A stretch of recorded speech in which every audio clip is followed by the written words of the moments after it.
शहरों को बसाने के पीछे एक बड़ी प्लानिंग होती है और उस प्लानिंग की रीढ़ होती है जोनिंग। आपने R1, R2 या R जोन जैसे शब्द ज़रूर सुने होंगे, लेकिन क्या आप जानते हैं इनका मतलब क्या है?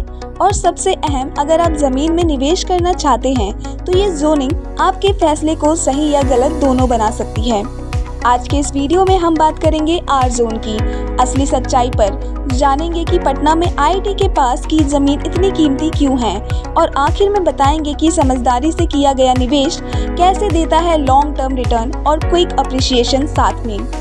शहर का हर इंच एक प्लान के तहत बांटा जाता है जिसे कहते हैं मास्टर प्लान, और इसी मास्टर प्लान में ज़मीन को अलग अलग उपयोग के लिए जोन किया जाता है, जैसे residential, commercial, industrial, green belt वगैरह।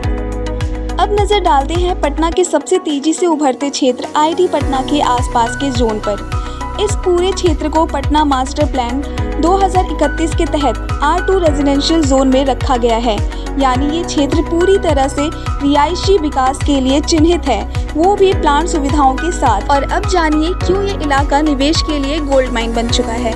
Location advantage, new airport road, AIIMS गया कॉरिडोर और प्रस्तावित मेट्रो प्रोजेक्ट जैसी कई हाई प्रोफाइल कनेक्टिविटी प्लान यहां से होकर गुजरते हैं।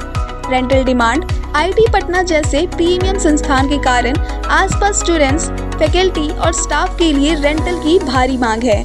फ्यूचर पोटेंशियल, सरकार का फोकस अब बीटा को नए शहरी केंद्र अर्बन नोड के रूप में विकसित करने पर है, जिसमें बेहतर सड़कें, स्कूल, हॉस्पिटल, वाटर ट्रीटमेंट और ग्रीन जोन शामिल है। मूल्य में बढ़त, एप्रिसिएशन, बीते कुछ वर्षों में इस क्षेत्र में जमीन के दामों में लगभग 20 से 25% तक की बढ़त देखी गई है और ये सिलसिला जारी रहने वाला है।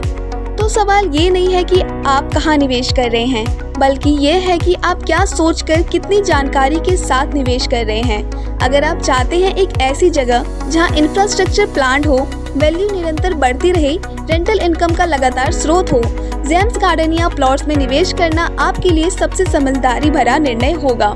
बुक करने के लिए अभी दिए गए नंबर पर संपर्क करें। याद रखिए, स्मार्ट इन्वेस्टमेंट वही होता है जहां लॉन्ग टर्म सिक्योरिटी और शॉर्ट टर्म ग्रोथ दोनों मौजूद हों।